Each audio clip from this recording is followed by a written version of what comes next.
कर भी को। तो भगवान श्री राम और शेषावतारी लक्ष्मण खड़े देखे हैं। सीता जी की सहेली, सीता जी की सखी ने जब भगवान श्री राम और शेषावतारी लक्ष्मण को देखो, अपने को बंद हो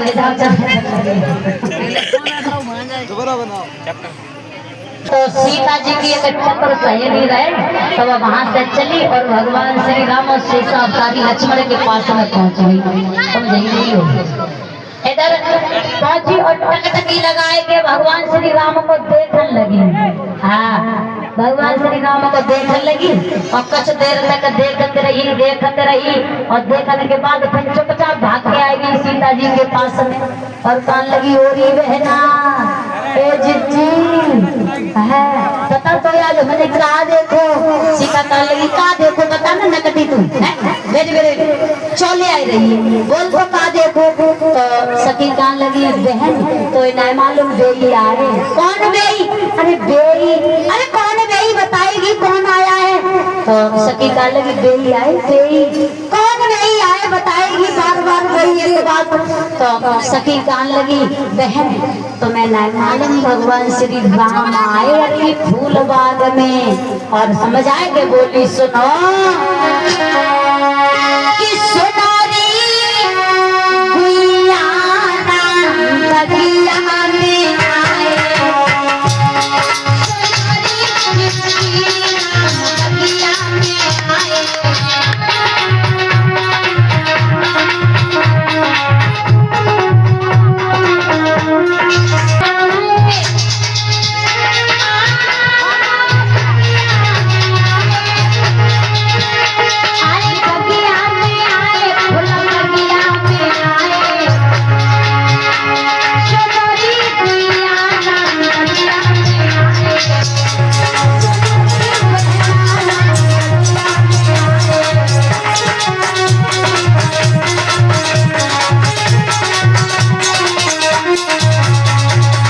राम आए हैं।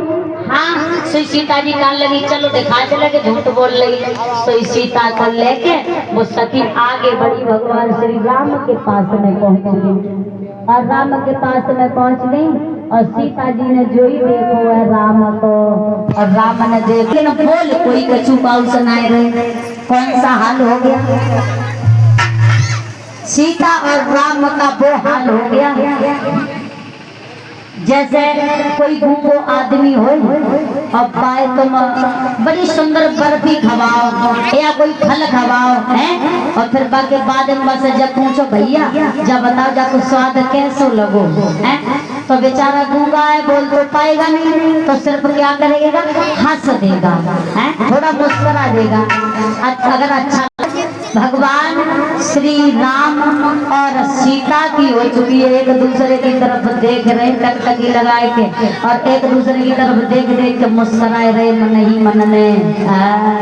सीता जी को देखकर राम मुस्कुराए देते और राम को देखकर सीता हंस देती, लेकिन बोले कोई कछु नहीं रहे गाँव से।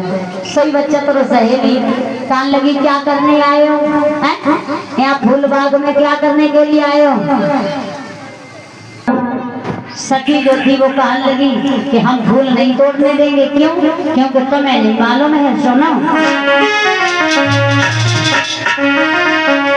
फूल तोड़न ना दूंगी और जनानी बगिया फूल तोड़न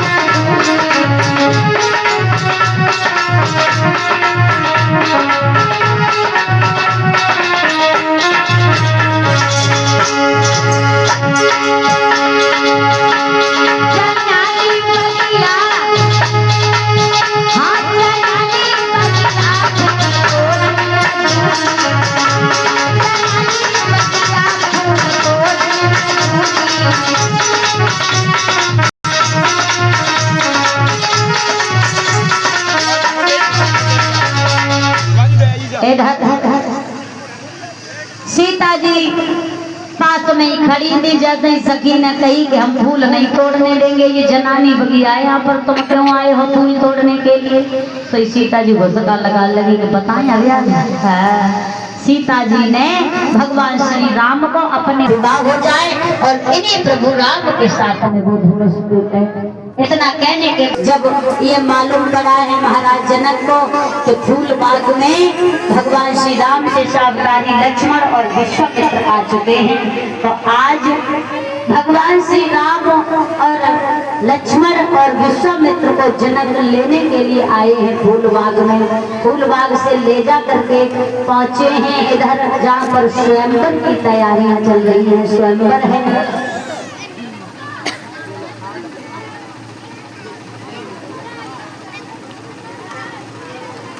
इधर स्वयंवर की तैयारियां हो रही हैं भक्तों। वहीं पर जब भगवान श्री राम पहुंचे हैं तो वहां पर भारी भीड़ लगी हुई है। देश विदेश के राजा महाराजा उपस्थित हैं। सीता जी वरमाला लेकर के खड़ी हुई हैं।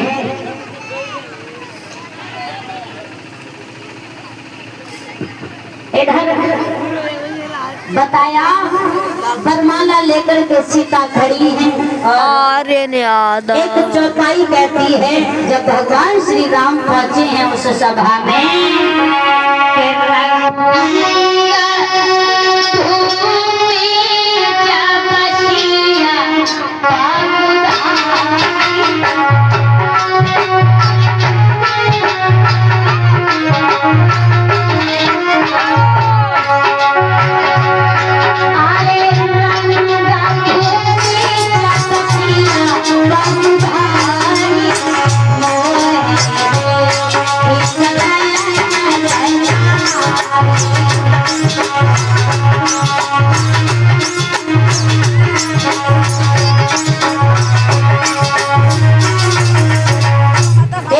कहती है कि रंग भूमि जब सिया प्रभुधारी और मोहे देखी सकल नर नारी।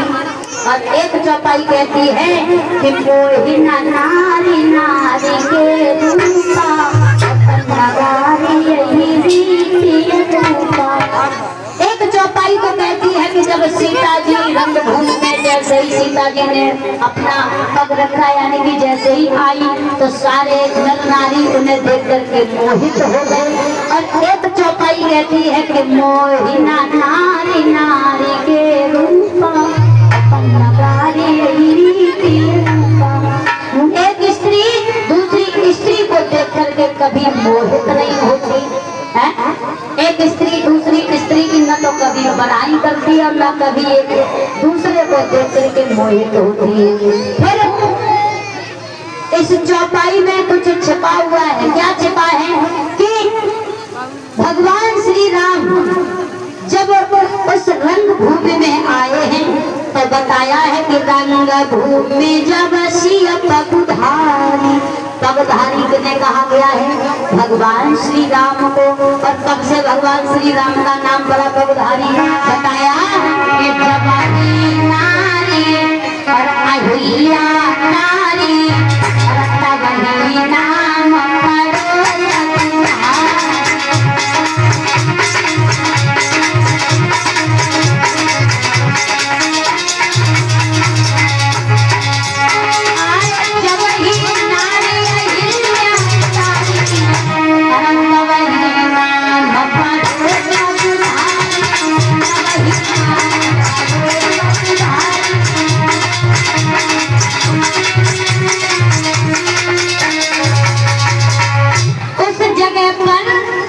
सभा में आए तो सभी लोग महाराजा बारी बारी से उस धनुष को आजमाने।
कहने लगे अगर हमें ये मालूम होता तो मैं कभी धनुष का प्रस्ताव ही नहीं रखता। अब हमने समझ लिया कि इस पृथ्वी पर कोई ऐसा वीर बालक पैदा नहीं हुआ जो कि इस धनुष को तोड़ सके।